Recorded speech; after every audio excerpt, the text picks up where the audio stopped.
A Igreja Católica também concede separação. Eu tenho um amigo meu que foi num tribunal eclesiástico e conseguiu a separação. Espera lá, que você está falando com a pessoa certa. Eu sou presidente do Tribunal Eclesiástico de Cuiabá. E o que é essa história de nulidade matrimonial? Deixa eu explicar isso de uma vez por todas para as pessoas entenderem direito o que é a nulidade matrimonial. A igreja não concede o divórcio. A igreja analisa um casamento para ver se ele aconteceu de verdade ou então se ele na verdade jamais aconteceu. Vou dar um exemplo bem claro. Quando você vai diante do padre para se casar, o padre pergunta se o seu amor pelo seu futuro esposo, pela sua futura esposa, tem as 4 características do amor de Jesus Cristo pela igreja.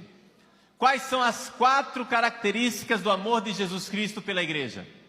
O amor de Jesus é um amor livre, total, fiel e fecundo. E essas são as perguntas que o padre faz. Quem é casado aqui, levanta a mão. Fala assim: com a graça de Deus, eu me uni em santo matrimônio. Amém. Muito bem. O que é que o padre perguntou para você no dia do seu casamento? Ele perguntou assim: vocês estão aqui para se unirem em matrimônio. É de livre e espontânea vontade que o fazeis? Sim, livre e espontânea vontade. O matrimônio tem que ser livre. Agora você imagine aquela cena do casamento caipira, né? Esse negócio de casamento caipira é algo que nós católicos não deveríamos participar. Por quê? Porque de alguma forma é tornar ridículo um sacramento da igreja. Entende? É uma brincadeira com uma coisa sagrada.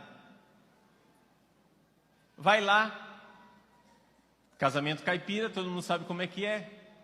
A mulher grávida, né? O rapaz lá todo medroso e o pai da moça com a carabina, né?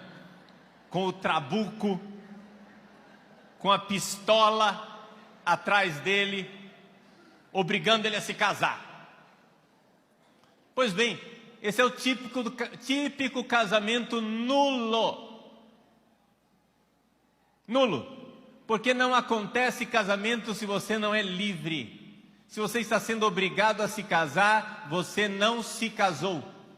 Se você for ao tribunal eclesiástico e provar que você foi forçado a se casar, a igreja declara na hora, não que você está divorciado, não, isso a igreja não faz. A igreja diz: é verdade, você nunca se casou, você continua solteiro. Aquilo era só uma aparência de casamento. Por quê? Porque o casamento tem que ser livre.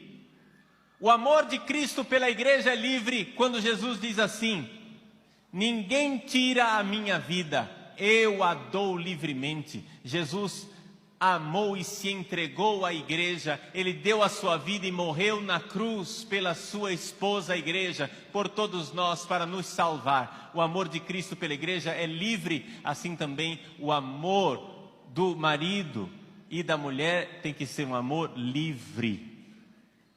Ninguém pode forçar um casamento. Se você prova que você foi forçado a se casar, você nunca se casou. Porque você está lá dizendo na frente do padre: é de livre e espontânea vontade que o fazeis? Você diz sim, com a boca e não com o coração. Para Deus o que é que vale? É a boca ou é o coração?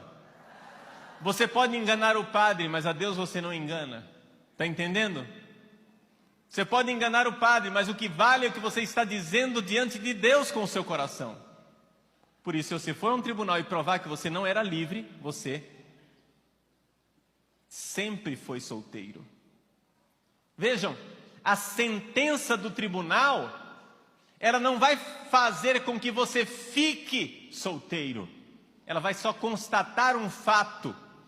Os tribunais eclesiásticos, eles existem para descobrir um fato. Por exemplo, o tribunal criminal, ele existe para descobrir um fato. Que fato que o tribunal criminal quer descobrir? Sei lá, quem matou Odete Reutemann? O tribunal quer descobrir. O tribunal quer descobrir quem foi que matou. Veja, se quem matou foi o Zezinho, e o tribunal diz que quem matou foi o Luizinho, Luizinho não ficou criminoso por causa da sentença. Aquela sentença é injusta. Na verdade, quem matou foi o Zezinho. O tribunal, ele não cria os fatos, ele pretende somente descobrir os fatos. Estão entendendo? Portanto, se você era casado validamente, não adianta ir lá mentir para o tribunal. Se você vai lá no tribunal eclesiástico e monta uma farsa, junta testemunhas e convence o juiz de uma coisa que não era verdadeira, para Deus você continua em adultério, porque você estava casado e mentiu. Está entendendo? O que vale, gente, na igreja é diante de Deus. Então, a primeira característica do amor de Cristo pela igreja, um amor livre. É de livre e espontânea vontade que o fazeis. Segunda característica do amor de Cristo pela igreja, o amor de Cristo é total. Jesus se entrega completamente. Tendo amado os seus, amou-os até o fim. Ele se entregou. Ele morreu por nós e foi obediente até a morte, morte numa cruz. Ele entregou tudo. Jesus deu tudo. Assim também, o esposo deve se entregar à sua esposa. A esposa deve se entregar ao seu esposo totalmente. Não tem esse negócio de dizer, olha, nós vamos nos casar, mas você mora no apartamento ao lado, eu moro no meu apartamento. E quando a gente quiser se encontrar, você telefona, a gente agenda um encontro, não é? E aí, nós temos um encontro amoroso. Isso não é casamento, gente. O casamento é uma partilha da vida toda, a sua vida completa. Não existe esse negócio do isso é meu, isso é teu. Existem casais por aí que se casam e aí ela compra um abajur com o dinheiro dela e ele compra um abajur com o dinheiro dele. No dia que se separam, não precisa nem fazer muita investigação, eles sabem perfeitamente o que é de cada um, porque nunca se uniram. Está entendendo? Na verdade, você não se casou, você já estava preparando o divórcio. Não existe isso, gente. Casamento é uma união. O que é meu é teu e o que é teu é meu. Isso é casamento.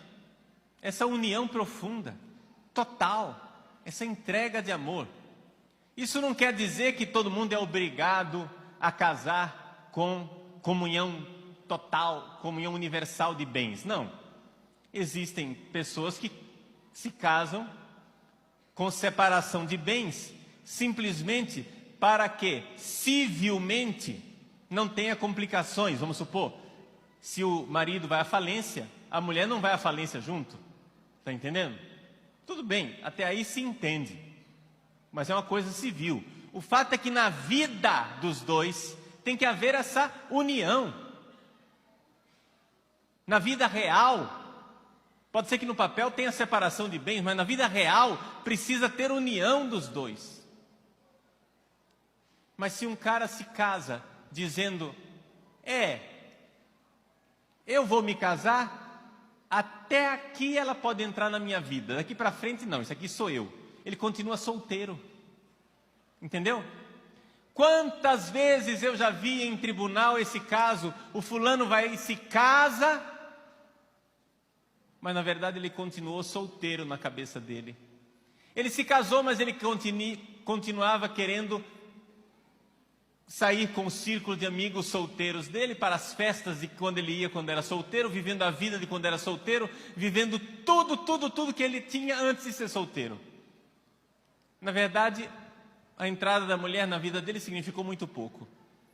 Gente, não houve essa entrega total. Na verdade, ele não assumiu o ônus do matrimônio. Não assumiu aquilo que é um matrimônio de verdade. O matrimônio é um amor livre, é um amor total. O matrimônio é um amor fiel. Por quê? Porque Cristo é fiel.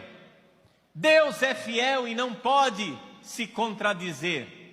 Ele não pode ir contra Ele mesmo. Deus é fiel. Jesus é fiel à sua igreja. Apesar da igreja, nos seus membros pecadores, nós que somos os membros, às vezes não sermos fiéis. A igreja é santa, mas nós, membros da igreja, somos muitas vezes traidores. Então, nosso Senhor é fiel. E assim deve ser o amor do marido e da mulher. Diga mais uma vez: Jesus, eu confio em vós. E canta comigo. Só por ti, Jesus, quero me consumir.